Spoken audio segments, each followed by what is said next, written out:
Comienza Milenio 3. Estamos todos en el estudio 1, a pesar de que sea desde que estamos en penumbra. Y hoy tenemos historias, creo que, aunque lo digo muchas veces, creo no equivocarme, apasionantes. El mejor equipo: Can Porter, Katia Rocha, Carlos Barroso, Esteban Nido y Iker Jiménez. Y estamos en buenas manos, en las de nuestro piloto en la nave del misterio, José Antonio Hernández. Sabéis que ayer fue un programa duro, intenso. Hablábamos de rituales, exorcismos, por llamarlo así, en España. Hemos recibido decenas y decenas de mails, centenares sería más lógico decir, a milenio3@cadenaser.com. Por cierto, vía con contacto que ya está abierta con vosotros, precisamente porque además esta noche de madrugada de 3 a 4, nuestra edición, la que nunca cambia, vamos a abrir los micrófonos para todos vosotros. Luego nos lo comentará Carmen Porter. Vamos a hablar de un tema increíble, un asunto que yo creo que no se puede ni sería reducirlo, hablar de un asunto religioso, un asunto paranormal, un asunto sociológico. Ocurrió hace 85 años, en realidad en 1913, pero tuvo su máximo fulgor en 1917. La Iglesia puede decir una cosa, los investigadores dicen otra, quizá todo sea lo mismo, un fenómeno en el que vamos a vivir apariciones, cuerpos incorruptos, surgimiento de extraños, profecías. Sabemos que gusta mucho ese tema, profecías, vaticinios, enigmas que están ahí, todo eso en torno a un lugar concreto en el mapa de Portugal y a un misterio que, pese a quien pese, todavía late. Esto es Milenio 3, hoy hablamos de Fátima y demás cosas. Estaremos con vosotros hasta las 5:30. Pero sabéis que en Milenio 3, como toda la cadena SER, siempre está al cabo de la calle, en la última noticia, y que intentamos siempre poner un micrófono amarillo allí donde ocurre el misterio. Así que los primeros minutos, porque vamos a tener tiempo largo y tendido para hablar de Fátima con investigadores desde cualquier punto, con documentos exclusivos, vamos a irnos a Sevilla. El primer punto informativo es Sevilla. Eso que hemos escuchado, esa inducción, yo creo que muchos la recordáis. El primer programa de Milenio 3 fuera de los estudios de Madrid, donde hablamos, tuvo el honor de ir a recalar Sevilla. Allí nos atendieron fenomenalmente. Un abrazo para todos los amigos de Sevilla. Y es un lugar donde están pasando cosas extrañas. Es uno de los temas que más pasión suscitó entre los oyentes de Milenio 3. El supuesto, vamos a decir, edificio encantado, los fenómenos extraños en la calle de San Luis, en pleno corazón de Sevilla. Una oleada de suicidios, además muy raros. Estuvimos hablando con personas de la policía científica, de personas que decían ver luces, de una especie de escombrera, lugares donde pasaban cosas. Allí desplazamos un equipo, allí estuvo Carlos Barroso, y teníamos a José Manuel García Bautista, que es nuestro hombre en el sur, nuestro corresponsal en Andalucía, el jefe de todo lo que se ve por esos lares. Y resulta que hace unos días el bueno de José Manuel García Bautista nos daba una importante noticia. Ni más ni menos que en la Diputación de Sevilla estaban ocurriendo fenómenos, vamos a llamarlo misteriosos. Y no son una persona, ni dos, ni tres, sino decenas las que los han vivido y sufrido.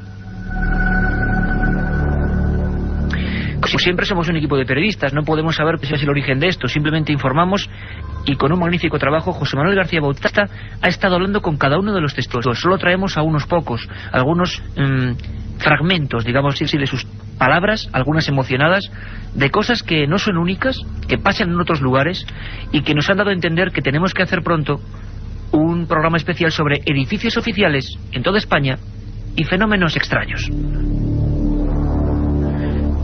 Don José Manuel García Bautista, compañero en Sevilla, buenas tardes. Buenas tardes, Iker, buenas tardes a todos los oyentes de Milenio 3.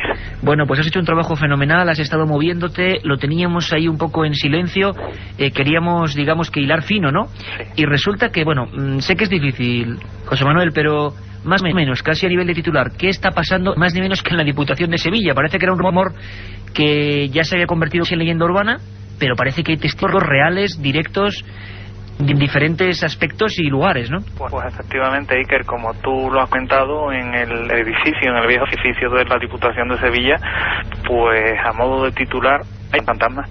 Hay fantasmas. Claro. Sea lo que sean los fantasmas, que no sabemos si son entidades de otro mundo, si son jugarretas de nuestra propia mente, pero desde luego algo que está inquietando y asustando a la gente, ¿no? Exactamente, porque desde un tiempo para acá, vamos, desde que el edificio se habilitó para ser la Diputación de Sevilla, propiamente dicho, los sucesos comienzan, esto hablamos del año 94, hasta casi 2004, casi una década de fenómenos extraños que están padeciendo todos los trabajadores de allí. Y como tú bien comentabas en la introducción, pues prácticamente dentro de los empleados de la Diputación de Sevilla, vox populi, todo el mundo sabe que allí ocurren cosas extrañas.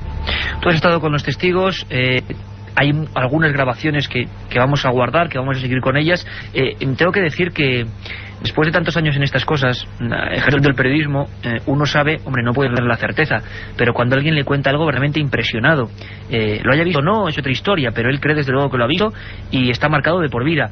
Tenemos testigos de abogados de la Diputación, de personal de la seguridad, hasta incluso de las señoras de la limpieza, aterrorizadas, que han hablado con José Manuel. José Manuel, voy a poner un pequeño documento, si te parece, y ahora lo comentas, ¿vale? De acuerdo. Es una de las muestras de lo que está pasando ahora mismo en la Diputación de Sevilla y que comenta ahora la cadena SER Milenio 3 con su corresponsal José Manuel García Bautista.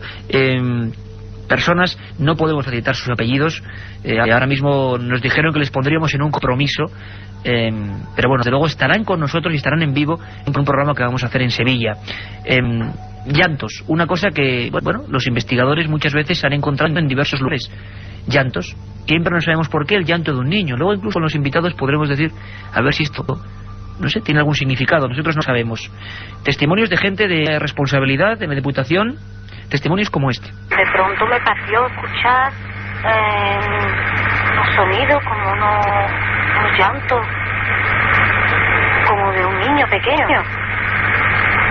Yo le di la mayor importancia porque, bueno, no sé, tal vez provenía de la calle pero bueno, yo seguí realizando mi trabajo y la voz como que parece que seguía a la vez que yo me moví. ¿Seguía? Sí, en el sentido de que tú te alejas de una persona que te está hablando, por ejemplo, y tú la voz la escuchas cada vez más lejos, ¿no? Pero yo la voz siempre la tenía en la misma intensidad, ¿no? Y siempre era un llanto. Siempre era un llanto. Diputación de Sevilla, ocurriendo ahora. Esto tiene un origen natural, puede ser, evidentemente, seguramente pueda tener un origen explicable, pero es curioso también, y en Milenios nos interesa mucho la sociología del milagro, la sociología de lo imposible, pues cómo se va transmitiendo también el contagio, ¿no? El miedo. Ayer ya pasamos bastante miedo en la edición que hicimos de la 11, y hoy parece que, aunque sea de día, los derroteros van por ahí. No son llantos, sino personas distintas en diferentes turnos en esos pasillos. Luego José Manuel nos contará cómo es el edificio, que no solo oyen, sino que incluso perciben como alguien, y hay que vivir esto en plena soledad, haciendo una guardia, por ejemplo, se te agarra, se te aferra al cuello, alguien humano pero que no ve. Lo escuchamos. Llevaba una bolsa pesada porque la basura y esto pesa. Y de pronto veo que nada, que no me pesa, que a mí que una compañera o algo me iba agarrando, vuelvo la cara y nada, no había nadie. Y a la vez me entró un susto, porque a mí que era una compañera. ¿Te cuenta? Claro, sí, que tomaba alguien, que me apoyaba a alguien, ¿no? ¿Tú no tomas esto perfectamente? Sí, y la cosa que es que no podía ni llamar ni nada, porque me daba vergüenza porque no había nadie, me iban a tomar por loca, ¿no? Por lo tanto, hay allí algo, cosas, no sé, vamos a llamarle cosas raras o cosas, yo no sé, yo no lo quiero alimentar. Mira, cada vez que hablo, mira cómo se me va el pelo de gallina. Mira cómo se me pone el pelo de gallina, textualmente decía la testigo. José Manuel, ¿cómo es el edificio, compañero? Pues el edificio es un edificio bastante grande, bastante amplio. Un edificio que el año 1785, un edificio estaba proyectado para ser, en principio, tenía un fin militar. De hecho, hasta la década de los 80 esto funcionó como edificio militar. Era el antiguo cuartel de intendencia. Un edificio grande, amplio, con muchos ventanales, dos patios, un primer patio, que es donde está el módulo A, que es el módulo de administración, donde también han sucedido sucesos extraños, y un patio trasero, que es donde suelen suceder la mayoría de los fenómenos, con dos nuevos edificios de construcción, el B y el C, que es principalmente un edificio político, y es donde básicamente también se han producido los hechos más significativos y más importantes. Un edificio muy amplio, tiene 100 metros por 87, son sus dimensiones, y la verdad es que desde el año, como te comentaba antes, desde el año 94 hasta acá, ha sido sujeto a diferentes restauraciones que ha variado mucho el aspecto del mismo. Singularmente, el edificio estuvo cerrado 2 años, que fueron durante los años 92-94, que fue cuando se estuvo readaptando de cuartel de intendencia a lo que es el edificio propiamente dicho de Diputación hoy. Y mientras que estuvo cerrado el edificio, pues también tenemos informaciones de que en el edificio también sucedieron cosas extrañas. Es muy curioso, José Manuel, la gente se sorprendería si hiciéramos una lista de edificios oficiales con ese tipo de fenómenos, no solo en Andalucía, en Canarias, en Vitoria, en Badajoz, en Albacete, y un día intentaremos conjuntar todo eso para saber por qué. Hombre, alguien con un poco de guasa, incluso viendo cómo está la política últimamente, diría que es normal que en una diputación, en un ayuntamiento, hay fenómenos paranormales, porque los políticos parece que son los primeros seres, desde luego, fuera de lo común. Pero esto va más allá. Esto, desde luego, hablando en serio, son fenómenos que están asustando a la gente y que muchas veces ocurren y luego desaparecen. Es tan misterioso como vienen como cómo se van. Vamos a escuchar a uno de los guardias jurados que José Manuel ha entrevistado, porque hablan ya no solo de percepciones, digámoslo así, que pueden ser más subjetivas, ¿no? Creo que me agarran, oigo unos llantos, sino que hay elementos concretos, eléctricos, maquinarias, se ponen en funcionamiento solo, y personas que son responsables de ellas, como en este caso los guardias, pues tienen que dar luego una serie de partes. Esto le comentaba uno de los guardias jurados del turno de noche de Diputación de Sevilla, José Manuel García Bautista. Me di cuenta que había un leve ruido que provenía de los sensores. Entrando por un pasillito que hay, pues a la derecha hay unos ascensores que no sé si llega a residencia, pero a altos ejecutivos de donde trabajo. El ruido que salía era de un ascensor para arriba y para abajo, y allí no había nadie para llamar. La particularidad que tienen esos ascensores es que tienen llaves y las llaves las tienen poquitas personas. O sea, que solo tienen acceso a esos ascensores. Efectivamente, los accesos solo tienen algunos directivos directivos. Sí, gente, directores directores generales y demás de Diputación. Sí. En ese momento, cuando el ascensor subía y bajaba, yo, sin prever lo que venía, me di media vuelta y bueno, voy a subir arriba, a donde llegan estos ascensores, a ver si alguien es que está llamando de la parte de arriba, porque de la parte de abajo te lo puedo garantizar que no había nadie. Iba a subir, cuando me di la media vuelta y me encontré no te puedo decir si era una sombra, algo negro, si era algún reflejo de luz, algo se movía y era algo negro. Nunca había visto eso y mira que llevaba días haciendo rondas. Una sombra que tenía forma definida. No, oscilaba la forma, tampoco te lo puedo decir porque en ese momento sentí escalofrío y no que saliese corriendo, pero vamos, deprisilla iba. Un viaje en busca del misterio. Milenio 3, en la SER. Estamos aquí todo el equipo en el estudio 1, esto es la cadena SER, Milenio 3, ya lo sabéis. Y estamos escuchando los últimos documentos sacados ahora mismo de horno informativo. Está ocurriendo ahora mismo en la Diputación de Sevilla. Era un tema que era Vox Populi, como dijo José Manuel García Bautista, pero que por vez primera oímos a los testigos, a las personas que lo están viviendo. José Manuel, no es la única...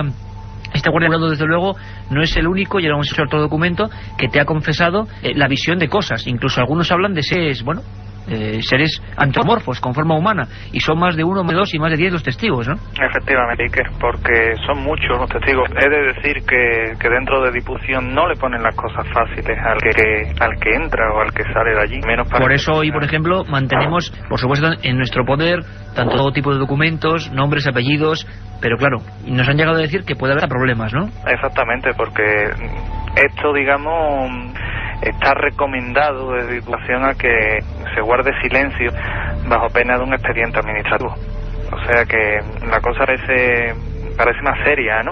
Entonces, como tú comentas, son muchos los testigos que han visto formas moverse, sobre todo que son en las plantas de garajes de la segunda planta, precisamente del edificio C, que es edificio político, digamos, y son muchas las personas que han visto, tanto en la zona de ascensores como en los pasillos que normalmente entran y salen el personal de limpieza, lo que son, parecen seres, como tú comentas, antropomorfos, seres luminosos, sombra, y digamos que incluso los tocan e incluso han mantenido algún contacto físico con ellos, aunque la persona en cuestión rara vez la ha podido ver. En algunos casos han visto estos seres alejarse, ¿no?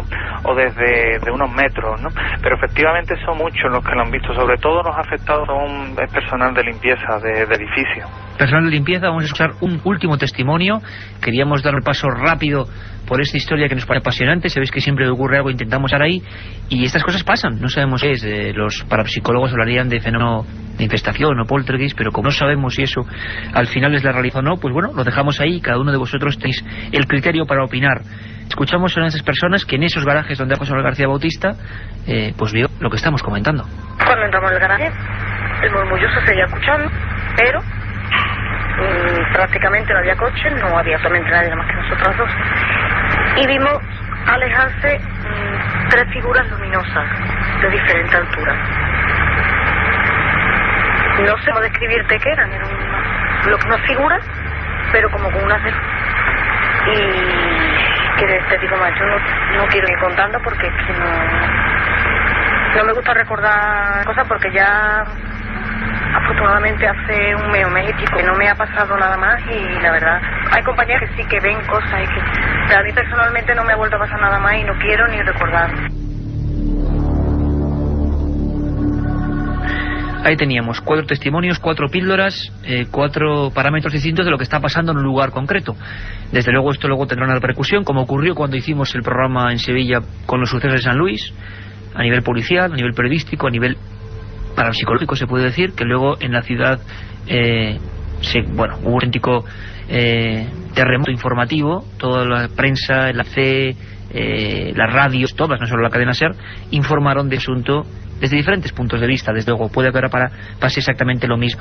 José Manuel, para cerrar la historia, le seguiremos profundamente. Magnífico trabajo, pero bueno, un poco de miedo, ¿no? Un miedo contagiado. Imagino que además ahora, cuando unos saben lo que le ha pasado a otros, es una espiral ahora difícil, ¿no? de discernir cuándo entra en juego la sugestión por el tema y cuándo realmente son experiencias individuales, ¿no? Pues efectivamente, y que aunque son muchos los textos que tenemos localizados y que sabemos de sus experiencias, bueno, también es lo que tú comentas. Ahora entra la sugestión y miedo incluso a pasear por esos pasillos, a bajar a los sótanos, a trabajar solo, a pasear junto a la vieja fotocopiadora de la segunda planta del edificio C. Ahora es como tú comentas, ahora viene la sugestión, ahora hay que saber bien separar los testimonios de los testigos fiables y de aquellos que, bueno, que pueden tener una opinión o incluso criterio ya mediatizado por lo que ven de otros compañeros y demás. Cierto es que en el edificio de Diputación están viendo cosas extrañas, cosas cuya naturaleza de momento desconocemos, aunque sabemos de su carácter anormal, y que bueno, que pudiera estar relacionado con el pasado del edificio. ¿Quién sabe? Vamos a seguir investigando, tendremos aquí todos los datos. José Manuel, compañero, pues ahí está, con un micrófono de la SER, informando en primera línea. Gracias por ese trabajo y seguimos pendientes. Gracias a vosotros. Un abrazo. Un abrazo. Pues ese es el primer lugar informativo que había que visitar. Tenemos ahora una hora hasta las 5:30 para hablar del apasionante asunto, repito, de Fátima. Ya hay cantidad de cosas. En una cosa que nos parece simplemente que puede recordarnos, bueno, una cosa meramente curiosa. No. Hay tal cantidad de cosas, os lo repito, profecías, apariciones, desapariciones, fenómenos absolutamente paranormales, o aparentemente paranormales. Dicen que me ocurrió el misterio visto por más gente a la vez en el mundo, 70.000 personas. Vamos a hablar de todo eso. ¿Os parece? Estamos en Milenio 3. Escuchamos atentamente.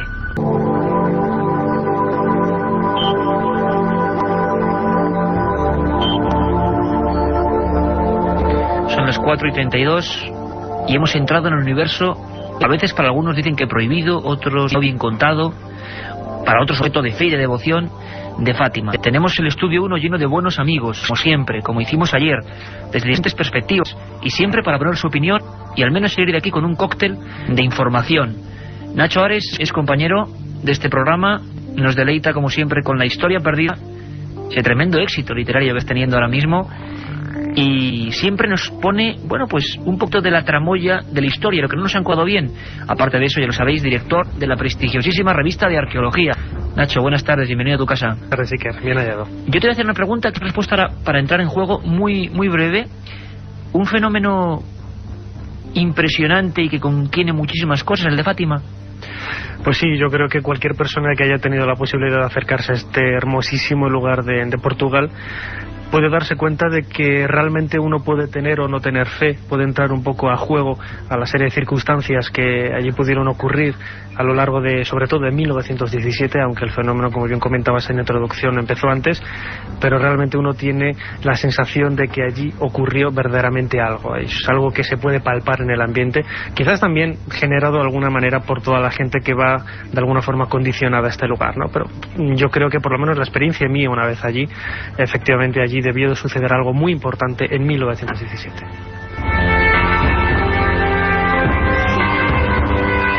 Al otro lado del estudio 1, otro compañero y amigo que ha intervenido varias veces en Milenio 3, además de diferentes perspectivas, periodista, sacerdote, buen conocedor además del Vaticano, y un placer tenerte aquí. Don Manuel Robles, amigo, buenas tardes. Buenas tardes, muchísimas gracias. La misma pregunta que a Nacho. ¿Un fenómeno apasionante solo se puede ver desde el aspecto de la religión, o crees, a pesar de tu condición y como investigador también, que hay muchas más cosas apasionantes que ocurrieron allí? Las apariciones de Fátima, por supuesto que lo que yo más conozco es este aspecto religioso, pero indudablemente que hay otros aspectos y puede haberlos que no dejan de ser apasionantes. Lo que ha dicho Nacho antes me parece estupendo y además que centra muy bien lo que vamos a tratar esta tarde. Sea uno creyente o no lo sea, pues en Fátima, en el año 1917, en mayo de 1917 hasta octubre, pues ocurrió algo muy importante.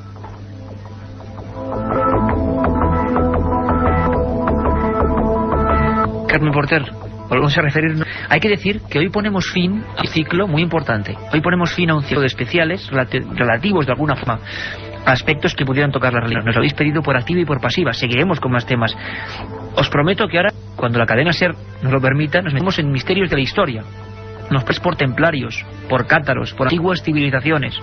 Pero, como eran tantos los mails, hemos intentado pues saber un poco más de la sábana santa, saber un poco más de los místicos, saber allí un poco más de los exorcistas y ni más ni menos del fenómeno de apariciones más raro del mundo. Hoy cerramos ese bloque.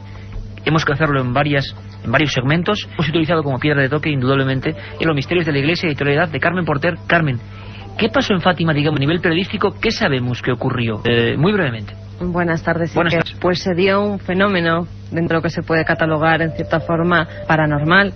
Allí también se vio un objeto volante no identificado. Los testigos lo dicen que era una bola de luz que pasó sobre ellos.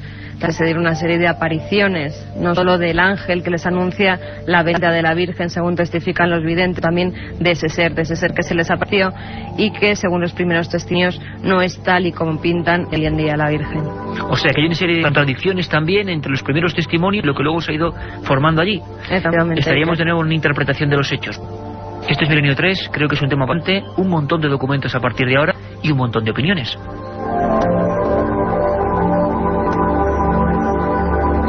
Vamos a escuchar brevemente, nos lo ha traído Álvarez de su último viaje por la región. Estas son las campanas, así suenan campanas, de un lugar llamado Fátima, Cobadiría, donde, bueno, parece que muchísima gente de todo el mundo sigue acudiendo, esperando el milagro.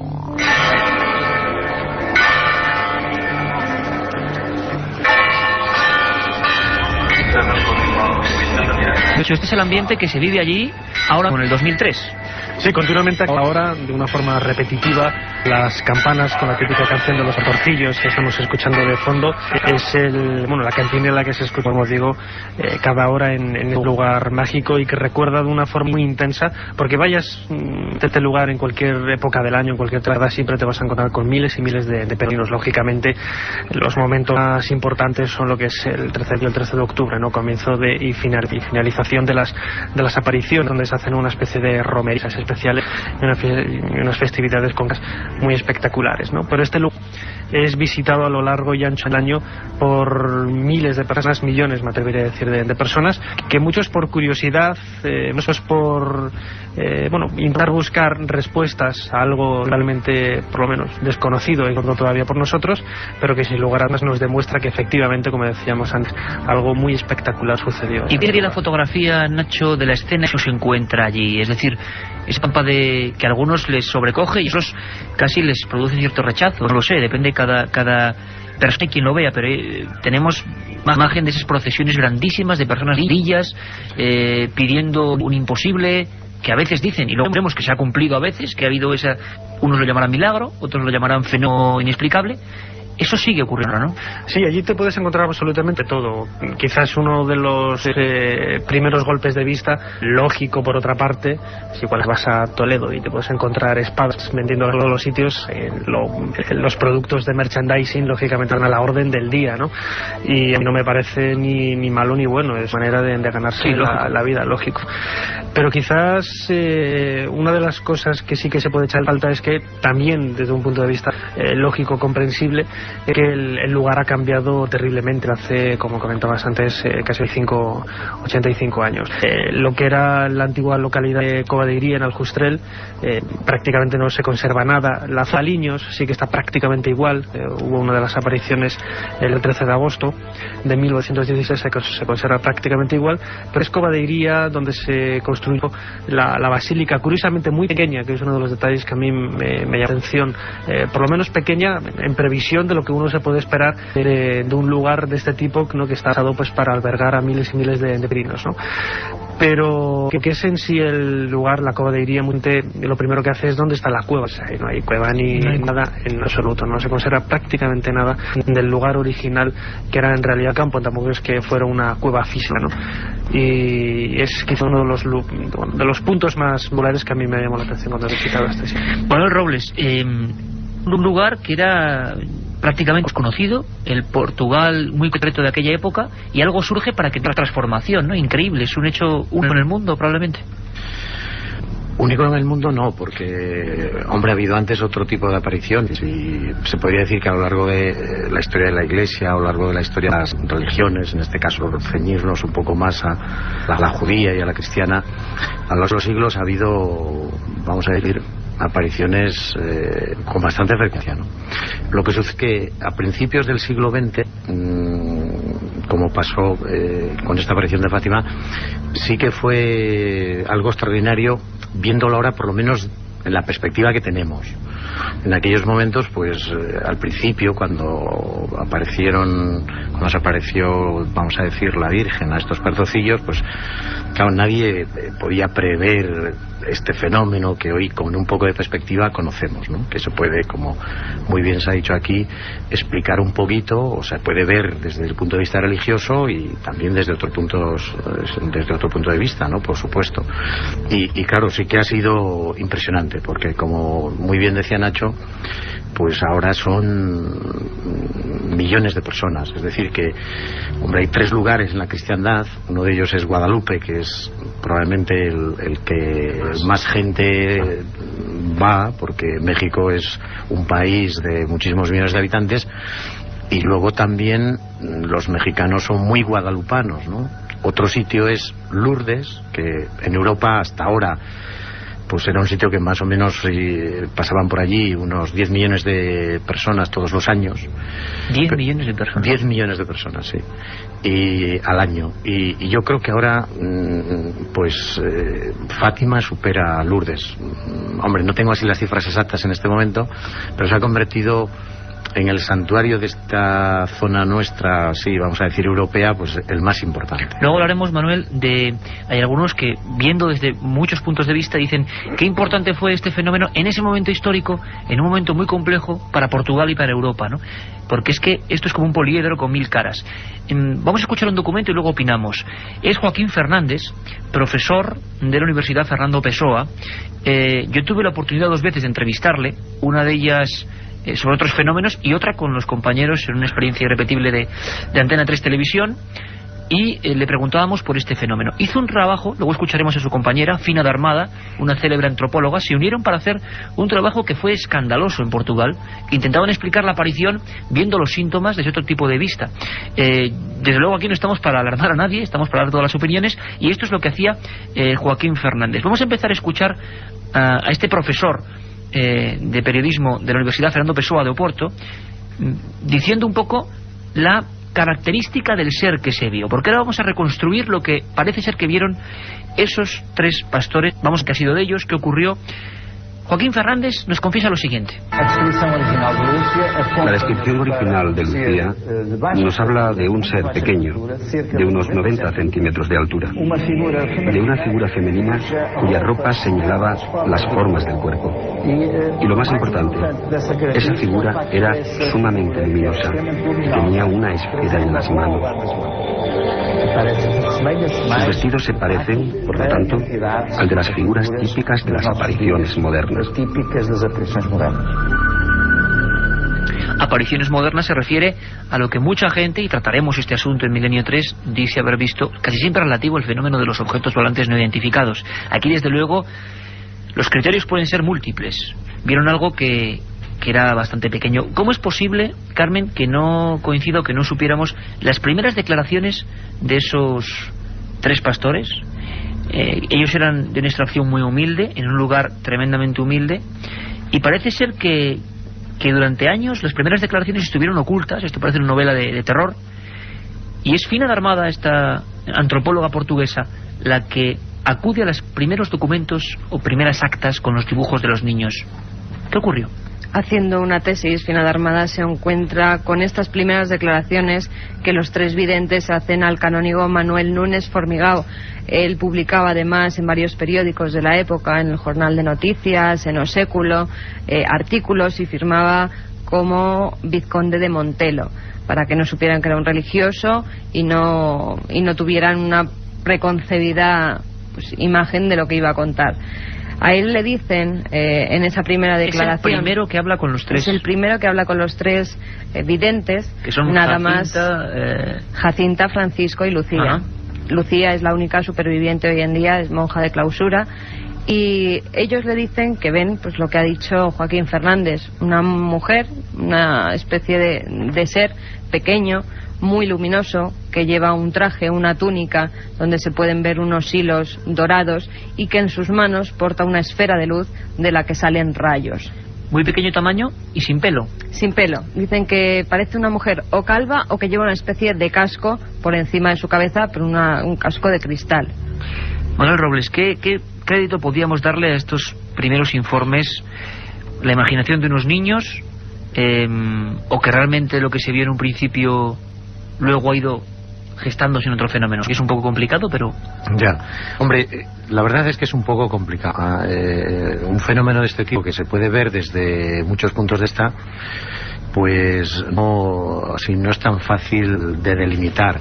Hay que pensar que los niños estos, Lucía, Jacinta y Francisco, tenían 10, 9 y 7 años. Y vamos a decir que una aparición de una figura al principio, la idea que ellos sacaron, la impresión que ellos tenían, pues es, quizá la vieron por una sencilla, se podrían decir muchas cosas, pero por ejemplo eran niños pues que también no sabían leer, no has visto nunca una película, no has visto ninguna clase de imagen, ¿no? Entonces que al principio la expresión de lo que ellos han visto pues no deja de ser confusa. Yo creo que, hombre, saber pues así delimitar este caso de entrada no es nada fácil. Con el paso del tiempo es verdad que a lo mejor que una persona que tenga un sentimiento religioso, pues con el paso del tiempo estas cosas, todo esto ha sido un proceso, se va aclarando y se puede ver el sentido religioso. El que no lo tenga, pues quizá pues puede pensar un poco pues en yo diría que en un sentido pues vamos así paranormal, sobrenatural en este aspecto, ¿no? Pero es normal que los niños, un niño de 1917 en Portugal, que hay que pensar en un pueblo, y hay que pensar que por ejemplo Sor Lucía, que vive, es que creía que Rusia era una señora, no creía que era una nación, ¿eh? Entonces claro, que estás guardando unas ovejas y se aparece allí un fenómeno, pues claro, te pones a describir. Todos sabemos que describimos la imagen que tenemos de las cosas, de tal manera que nadie puede hablar de una cosa si no tienes una imagen. No es que sea muy difícil, es que es imposible. Entonces, una de las cosas a veces que nos gustaría a todos, por ejemplo, pues poder materializar, hoy se celebra el Día de la Santísima Trinidad. Claro, si tuviéramos una imagen de Dios o de la Santísima Trinidad, nos sería mucho más fácil explicar, por ejemplo, voy a decir así, este concepto. Como a veces no la tenemos, pues tenemos que recurrir a imágenes antropomórficas, porque es que no hay otra manera. Y una persona además no puede entender nada, o sea, no podemos entender, estamos hechos a través de nuestro modo de razonar, a entender las cosas a través de las imágenes. Si no tenemos imágenes es absolutamente imposible, de tal manera que cuando hablamos a alguien o le damos una imagen o lo dejamos como estaba. Nacho quería aportar algo a los comentarios de Manuel Robles. No, a los comentarios que ya a lo largo de estos minutos hemos desglosado aquí un poco sobre la mesa de nuestra tertulia, ¿no? Tenía aquí anotado que ya han salido, desde mi punto de vista, 3 denominadores comunes que no solamente son afines a otras apariciones religiosas, sino otras apariciones encuadrados, encasilladas en otros fenómenos paranormales, entre comillas, de la historia, ¿no? Tenemos en primer lugar que los testigos son niños, que es un detalle muy importante. Un hecho repetitivo, ¿no? No solamente en Lourdes, también en 1858 con Bernadette Soubirous, sino infinidad de apariciones. Está también en un lugar natural, es decir, en este caso Cova de Iría, una zona campestre, y también que la aparición es una aparición, podríamos decir, lo que incluso ya en la tradición medieval o mucho más moderna, lo que denominarían una especie de ser férico, ¿no? Una especie de silueta femenina, muy hermosa, luminosa, etcétera, y que yo siempre he defendido a la hora de analizar e investigar este tipo de fenómenos, sobre todo los relacionados con las apariciones de la Virgen, y también de alguna manera también con el fenómeno de los ovnis, que seguramente todos estos fenómenos van encaminados quizás a lo que es el mismo punto de partida, es decir, únicamente es la interpretación que nosotros damos de ellos lo que nos crea esos problemas de interpretación, valga la redundancia, de este tipo de fenómenos. Seguramente estamos hablando de lo mismo, pero cada testigo, según la idiosincrasia cultural que tenga, según el acervo cultural en el que se haya desarrollado, pues puede interpretar, en este caso de Jacinta, Lucía y Francisco, como la Virgen María, y hoy quizás si se da esa misma aparición en un lugar mucho más tecnificado, pues seguramente hablarían, por lo que ellos conocen de los medios de comunicación, pues de un EVE, ¿no? De una entidad biológica extraterrestre. ¿Qué es entonces ese fenómeno, esa matriz, eso que se aparece? Bueno, vamos a escuchar un momento a Fina de Armada, nos hemos referido a ella en varias ocasiones, la antropóloga portuguesa, que ponía el dedo en la llaga, al menos diciendo que la aparición, el ser, lo que fuese, surgió varias veces, aunque no hubiese nadie viéndolo, o no los pastorcillos, digámoslo así, sino personas ajenas a ellos, que en aquellos primeros días, hoy hace 85 años, algo muy extraño que flotaba, que tenía forma antropomorfa, lleno de luz, se apareció en el mismo lugar. Esto no es muy conocido. Escuchamos a Fina de Armada.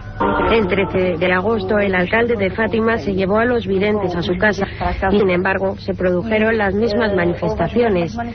Esto quiere decir que la señora que se apareció en Fátima no fue capaz de percibir que los pequeños videntes no estaban en su lugar. Todos hemos oído escuchar en alguna ocasión la historia de la danza del sol. Quizás es uno de los fenómenos, nos hemos referido un poco todos, yo creo, más apasionantes, porque ya no eran 3 pastorcillos, sino, bueno, los números cambian. Luego Carmen Porter nos dará también algunos datos. Se habla de 70.000 personas en una campa, acuden y observan algo que parece absolutamente increíble y que tenía relación con lo que aquellos pastorcillos parece que ya empezaban a entablar cierta comunicación, a tener ciertos mensajes o cierta receptividad. Se produce un fenómeno sociológico impresionante y empiezan a ocurrir un montón de cosas. Y además hay un ingrediente nuevo, y es que la prensa internacional acude a ese pueblo antes perdido para empezar, además desde el punto de vista religioso, completamente agnóstico, y desde cualquier punto de vista incluso político, de los hechos que están pasando ante miles de personas al mismo tiempo, hechos fotografiados. Tenemos miles de placas fotográficas de lo que ocurrió en aquel lugar. Escuchamos a Carlos Barroso.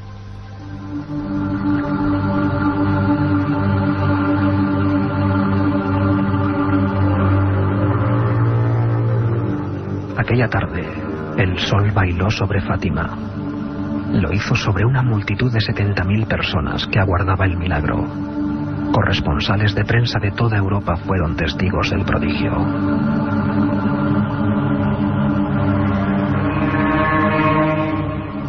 Sin embargo, a 300 kilómetros en línea recta, ya en tierras extremeñas, pocas horas antes había tenido lugar un fenómeno similar que se saldó con una víctima mortal. Allí, en las Urdes, todo el mundo pensó en el candil del diablo. Milenio 3, con Iker Jiménez, en la cadena SER.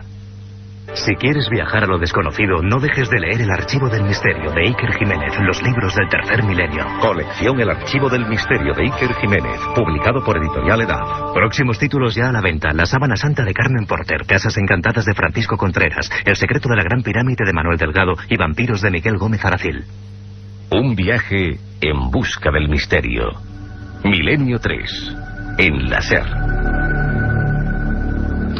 El sol supuestamente danzó. Yo me refería a miles de fotografías, si no ha quedado claro, de las miles de personas de la concentración humana que se mantuvo allí durante varias jornadas.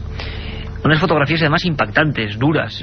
Vemos un condimento social muy concreto y esos reporteros de diferentes países que están viendo algo que les impresiona. Luego, con Javier Sierra, que intervendrá en nuestra segunda media hora, hablaremos de si esto estaba ya anunciado. Cuando empecemos a hablar de profecías, que eso ya es un tema realmente inquietante, parece que había anuncios en la prensa, incluso portuguesa, de grupos espíritas que decían que esto iba a ocurrir. Un fenómeno poco conocido. Carmen, la danza del sol, más o menos esquemáticamente, ¿qué es lo que ocurrió? ¿Qué es esto, para quien no lo sepa? Pues el 13 de octubre de 1917, como bien has dicho, se reúnen en la campa unas 70.000 personas. Hay una variación de fechas según algunos diarios, según los testigos que había allí, dicen que eran más, que eran menos. El caso es que amaneció un día muy lluvioso, no paraba de llover en todo el tiempo, y hacia la 1:30 de la tarde, Lucía, que era la única de las videntes que podía hablar con esa aparición, con la Virgen, como decía ella, alerta a todos los testigos que allí se encontraban y les dice que miren al sol. En ese momento, una esfera de luz muy voluminosa empieza a moverse por el cielo. A los 3 minutos se para radicalmente encima de ellos y empieza a moverse en zigzag, para luego pasar sobre todas las personas que había en la campa. Era una esfera de luz, era un objeto que emitía calor, porque tanto el suelo como los ropajes de la gente que allí se encontraban, en el momento, en pocos segundos que pasó esa bola por encima de ellos, se secan los ropajes. La gente creía que era el fin del mundo, se tiraban de rodillas a rezar, decían que esto se iba a acabar, que iban a morir allí todos, pero lo cierto es que la bola de luz volvió a ascender hacia el cielo y a los pocos instantes desapareció. También hay testigos que aseguran que dentro de esa bola de luz había varios personajes, había varias personas. Gente en el interior de esa bola de luz. Fue el día de la danza del sol, hace 85 años. Manuel Robles, este fenómeno ocurre porque ya, digamos de alguna forma, los niños sí ya le dan una naturaleza a lo que están viendo. Gente acude a ese lugar y empieza a crecer el fenómeno. Los niños ya, esos pastorcillos a los que has perfectamente identificado con cosas como lo de Rusia, que ya quedan, yo creo, reflejado el nivel que estos pastorcillos tenían a nivel cultural en un lugar, en el Portugal más profundo. ¿Por qué tanta gente acude a su llamada? Es decir, ¿qué decían ellos para que la gente acudiese o qué ocurría? Hombre, en todas estas, vamos a decir así, apariciones, pues la gente empezó a acudir, sobre todo porque estos niños pues proclamaban que se les había aparecido la Virgen. Evidentemente que si estos niños hubieran podido explicar que eran unos fenómenos paranormales, pues hubiera aparecido una serie de personas más o menos curiosas o más o menos que les interesara este tema. Es verdad que en 1917 no podemos hablar de estas cosas porque no podemos hablar de fenómenos paranormales para la mayoría de la gente y sobre todo para los niños, pero acude tanta gente porque creen que es una aparición de la Virgen, además. ¿Y hay algún fenómeno, Manuel, perdóname, ya milagroso, de personas que creen que empiezan a curarse? Porque suele ocurrir, ¿no? En la espiral de este tipo de fenómenos sociales también ocurre, ¿no? Sí, hombre, a lo largo de toda la historia, por ejemplo, a lo largo de toda la historia de la Iglesia, podemos hablar desde, por poner una fecha cercana a nosotros, de la Edad Media para acá. Las apariciones de la Virgen son numerosas, porque es verdad que Es decir, en el siglo XII, en el XIII, en el XIV, en el XV, en el XVI, pues hablar de fenómenos paranormales es imposible. Cualquier fenómeno sobrenatural por encima de lo natural es que se relaciona con lo religioso. No hay otra opción. Entonces hay una tradición, como muy bien también ha comentado Nacho, una tradición cultural religiosa donde encaja muy bien todo este tipo de cosas. Ahora, creo que si acuden estas 70.000 personas y se moviliza tantísima gente hacia Fátima, un lugar del Portugal profundo, como habéis dicho, es porque detrás están las apariciones de la Virgen a estos niños, ¿no? Algo ocurría en este sentido, ¿no? Y algo que vamos a discernir, o vamos a intentar aproximarnos, como lo estamos haciendo con muchos más documentos, después de las 5, después de los informativos. Ahora volvemos. Milenio 3, con Iker Jiménez, en la cadena SER. La otra realidad. Fenómenos extraños. Misterios sin resolver. Milenio 3, en la SER. Son las 5:10 de la tarde, estamos en edición especial desde las 4:30, desde las 4, hablando primero del caso de la Diputación de Sevilla, última hora, revelada por nuestro corresponsal José Manuel García Bautista. Estamos con Nacho Ares, director de la revista de Arqueología y compañero de este programa, con don Manuel Robles, sacerdote, periodista, buen conocedor de los enigmas que hoy estamos tocando, el asunto de Fátima desde muy diferentes puntos de vista, para algunos el gran fenómeno paranormal de la historia, y para otros una muestra de fe religiosa. Hablábamos del día en que supuestamente el sol, una luz, lo que fuese, la gente habló de la del sol, 70.000 personas, se movió sobre Fátima. Y tenemos el documento de Luis Codou, que es uno de los sacerdotes de Fátima. Él, uno de los últimos testigos de la historia, lo vio así. Durante todo el día no había salido el sol y de repente apareció. Dio un giro muy rápido mientras escupía como fuego. Luego se paró de repente y comenzó a caer sobre la multitud. Un fenómeno del que se habló en grandes titulares en toda Europa como el gran milagro. Dio fama universal al asunto de Fátima, a ese lugar que hemos dicho que era completamente aislado hasta el momento. Joaquín Fernández, profesor de la Universidad Fernando Pessoa de Oporto, investigó el tema desde otra perspectiva, como hoy lo estamos haciendo, a dos bandas. Empezó a entrevistar a los últimos testigos, hablamos de final de los 70, y describió escenas, detalles, comportamientos, síntomas físicos de las personas que al menos a él le hacían pensar en fenómeno ovni inexplicable. Escuchamos a Joaquín Fernández. Los efectos fisiológicos que sintieron los videntes son idénticos a los que experimentan actualmente las personas que entran en contacto con ovnis. Situaciones de quinesia, inmovilidad, alteraciones del ritmo respiratorio, cardíaco, pérdida de memoria, amnesia.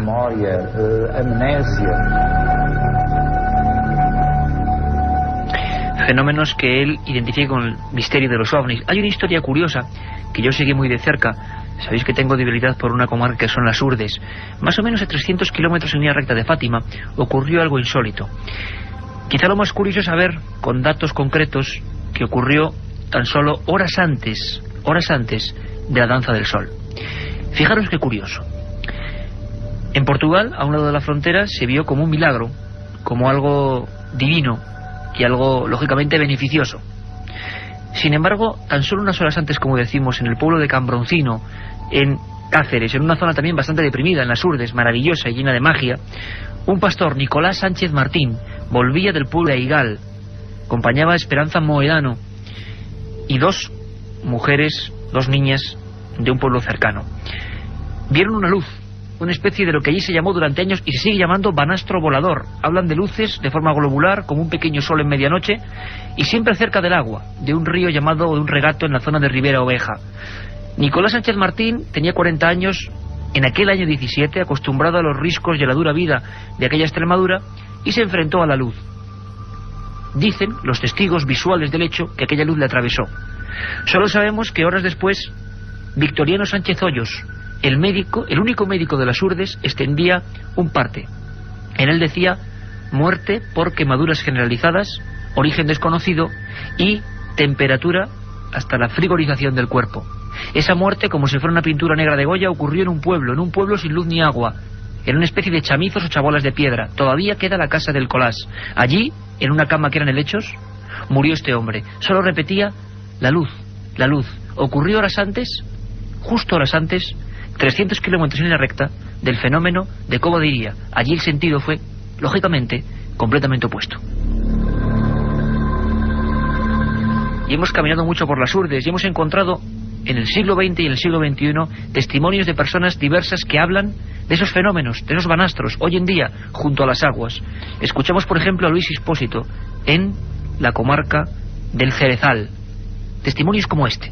En el agua, como cuando se están bañando en el río, 2 o 3 personas, 3 luces, que era lo que había, dentro del charco de agua. Subían para arriba, bajaban para abajo, iban para allá y venían para acá, como si estuvieran bañando.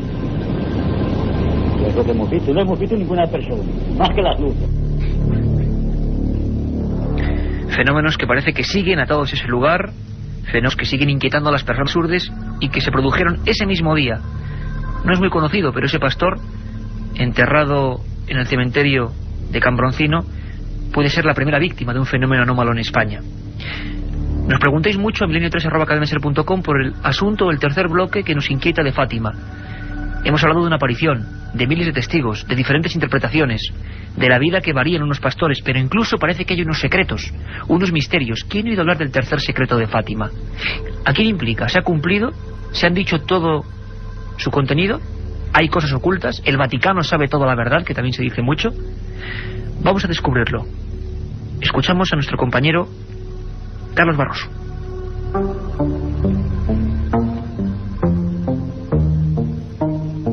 Profecías, catástrofes, el fin de los tiempos.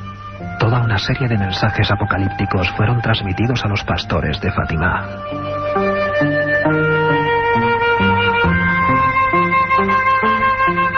Dos de ellos se han cumplido milimétricamente. Sin embargo, el conocido como tercer secreto de Fátima sigue envuelto en la polémica.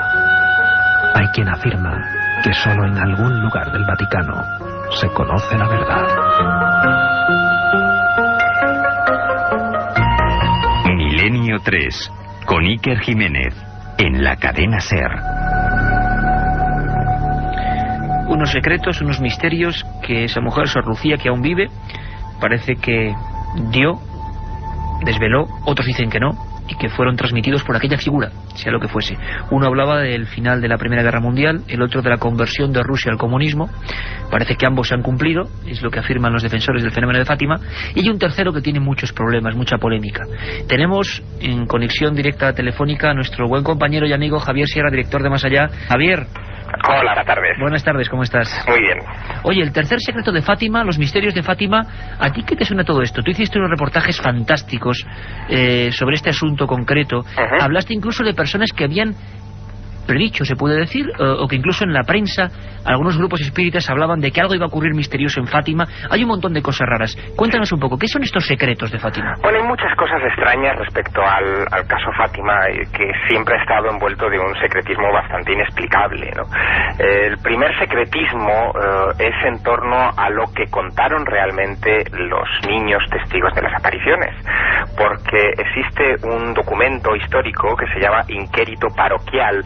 Es un documento de pocas páginas donde se recogen las primeras declaraciones de estos niños a su párroco, al padre José Formigao, en el que describen a petición del cura lo que han visto en esos primeros encuentros. Que era una figura, lo hemos estado comentando al principio del programa, Javier, completamente diversa o distinta de lo que hoy tenemos, el arquetipo que tenemos hoy de la Virgen de Fátima. Claro, allí parece que no hubo la entrega de los secretos, es decir, los secretos de Fátima son de bastante tiempo posterior, es Lucía la que los recibe, y en el último de ellos, que es el que fue desvelado por las autoridades vaticanas el 13 de mayo del año 2000, lo que se cuenta es una cosa muy extraña. Se habla de una visión terrorífica en la que aparecen muchos sacerdotes muertos y uno de ellos, vestido de blanco, presumiblemente el Papa, empapado en sangre. Se supone que esto es una especie de visión o al menos así lo interpretó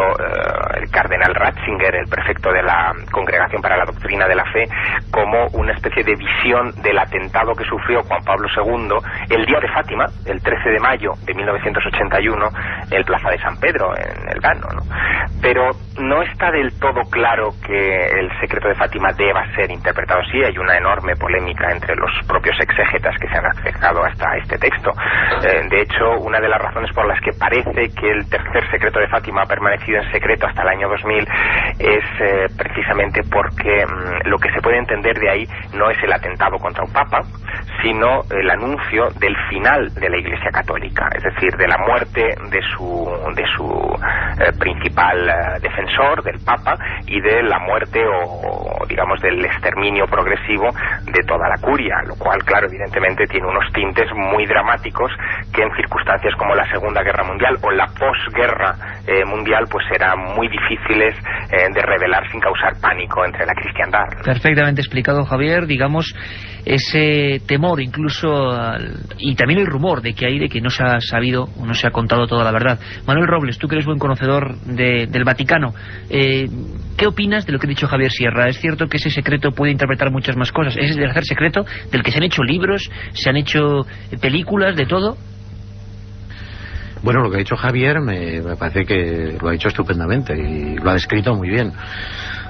Lo que yo puedo decir del tercer secreto es lo que, como ha dicho antes Javier, el cardenal Sodano reveló el 13 de mayo del 2000, donde aparecía en esta visión de Orlía, pues una gran ciudad, y donde en esa gran ciudad estaban un poco los mártires del siglo XX y una figura de un obispo de blanco pues llena de sangre, y la interpretación que ha dado se puede decir así, la Iglesia a través del cardenal Sodano, que fue el primero que lo anunció, y luego el cardenal Ratzinger, pues ha sido esta. Es decir, yo creo que hace falta esperar un poquito, dar un poquito de tiempo para que esto se confirme, ¿no? De todas maneras, una cosa que me parece a mí importante de recordar es un poco el mensaje de Fátima, que es positivo, es decir, que desde luego que se puede ver desde un punto de vista como más desastroso y apocalíptico, pero el mensaje de Fátima es en definitiva una llamada a la conversión, y es positivo, y eso es lo más importante, porque es muy bueno que haya otras visiones y que haya otros planteamientos, pero no puede ser nunca el mensaje de Fátima ni diríamos todo lo que envuelve estas apariciones, o sea, algo negativo, ¿no? Algo que vaya en contra, diríamos, en definitiva, del Evangelio. Nacho, ¿por qué se han ocultado, quizá la gente se pregunta, esos documentos tan aparentemente valiosos durante tanto tiempo? ¿Por qué ha habido tanto misterio en torno a ellos, ¿no? Porque hasta que el tercer secreto parece que se dice, luego hay mucha polémica en torno a eso, pasan muchos años, ¿no? Pues sí, pasan muchísimas décadas, y quizás es uno de los grandes enigmas de lo que es el misterio de Fátima, ¿no? Porque la Iglesia, desde que Lucía puso por escrito el 3 de enero de 1944 los mensajes que había recibido el mes de julio, creo, de 1917, de Nuestra Señora del Rosario, pues todavía no se habían hecho públicos hasta por lo menos el tercero, ¿no? Que era quizás el que más polémica levantaba, sobre todo quizás, como comentaba ahora nuestro compañero, quizás por ese aire de catastrofismo que se especulaba con que hubiera de trasfondo en el mensaje. También quería en 10 segundos matizar una cosa que habíamos estado ahora Manuel y yo comentando fuera de micrófono, es que la Iglesia, por mucho que crea la gente de radio, todavía no ha reconocido ninguna de las grandes apariciones de la historia. Tampoco Fátima. Tampoco ni Fátima, ni Lourdes, ni ninguna. Y la gente, sin embargo, dice que sí. Es decir, hay un movimiento, un desconocimiento, quizás, sí, ¿no? Lo que sí que hace la Iglesia, y eso es una cosa que me recalcaba mucho el padre Antonio Felices, también buen amigo tuyo e investigador de todo este tipo de fenómenos, es que la Iglesia lo único que hace es dejar la devoción dejar libre la devoción en estos lugares porque cree, o por lo menos entiende, que no hay nada en contra de la fe. Es decir, se puede especular con la posibilidad de que la Iglesia, de una manera por lo menos velada, cuando Juan Pablo II visitó Fátima en el año 2000 para la beatificación de 2 de los pastorcillos, pues de alguna manera estaba afirmando la existencia de este tipo de apariciones, ¿no?, cuando visitó Lourdes. Pero en ningún sitio vamos a ver escrito, porque la Iglesia es muy prudente en este sentido, y quizás de ahí también un poco la cantidad de interrogantes que están todavía y de secretos, ¿no? Porque hoy hemos hablado en este programa de personas de las Urdes que ese mismo día de la danza del sol murieron en el otro lado de Extremadura, Nicolás Sánchez Martín, con las actas médicas. Hemos hablado de antropólogos como Joaquín Fernández y Fina de Armada, de la Universidad de Oporto, que estudiaron el tema y vieron, según ellos, un fenómeno paranormal. Hemos hablado de los primeros dibujos y testimonios, también secretos durante años, de los 3 pastores, hoy solo queda uno, los 3 pastorcillos, que hablaban de una mujer calva envuelta en luz y con una esfera en las manos, que no se parecía mucho a la imagen tradicional de la Virgen de Fátima. Es decir, de un montón de misterios. Pero quizá uno de los que más inquieta a la gente, Javier Sierra, es aquellas 2 primeras profecías, vamos a llamarlo así, profecías, se cumplieron milimétricamente, ¿no? Sí, se cumplieron, y luego hubo también un detalle muy curioso en una época como aquella. Digamos que hablar de la conversión de Rusia en un momento en el que estamos hablando del año 17, que es la época, bueno, pues quizá más grande de toda la historia rusa, cuando realmente el comunismo se produce la revolución. Hablar de una futura conversión de Rusia, que después fue muy utilizada por los papas, pues era una cosa bastante impensable. Rusia, desde luego, no es que se haya convertido, es decir, eso sería ser muy optimista, pero sí que ha caído, digamos, la opresión contra cualquier forma de religión, sea católica o sea cualquier otra que existía durante la Unión Soviética. De todas maneras, a mí me gustaría también sacar un elemento que si no lo saco probablemente se nos olvide, y creo que es muy importante, y es que después de la revelación de este secreto de Fátima del año 2000, hubo otro acontecimiento que saltó a las páginas de los periódicos y que llamó poderosísimamente la atención a los que siguieron de cerca todos estos acontecimientos, y es que el Papa y el gobierno italiano también indultó a Aliasca, que fue el terrorista que disparó contra Juan Pablo II en la plaza de San Pedro, y que supuestamente cumplía la profecía de Fátima según la visión que se dio desde el Vaticano, ¿no? Es un fenómeno curioso, intrigante, lleno de interrogantes, como hemos dicho, y que desde hace 85 años sigue dividiendo a las personas. Desde luego hay que recalcar lo que decía Manuel Robles, sacerdote, periodista y, como decimos, buen conocedor del mundo del Vaticano, que hay un mensaje positivo. Como decía Nacho Ares, que hay un montón de condimentos para pensar que hay un fenómeno raíz, un fenómeno que aquellas personas vieron y que interpretaron según su conducta y según aquel año 17 en la rural zona portuguesa. Y claro, nos quedamos con la incógnita de qué vieron realmente, cuál era el aspecto. Difiere totalmente aquellas primeras hojas. Repetimos la descripción: mujer calva, con una especie de casco, una esfera en las manos y un traje enllantado, ¿no?, o ajustado. Desde luego no se parece en nada a lo que luego hemos visto. ¿Qué fue de ellos, Carmen? ¿Cuáles fueron sus vidas? Una de ellas vive, pero 2 de ellos acabaron sus días peor, ¿no? Pues sí, Francisco acabó muriendo a los 10 años. También Jacinta, que además de Jacinta hay un fenómeno muy curioso, porque Jacinta muere por una enfermedad contagiosa y se la entierra, pero antes echando cal viva, precisamente por esa infección.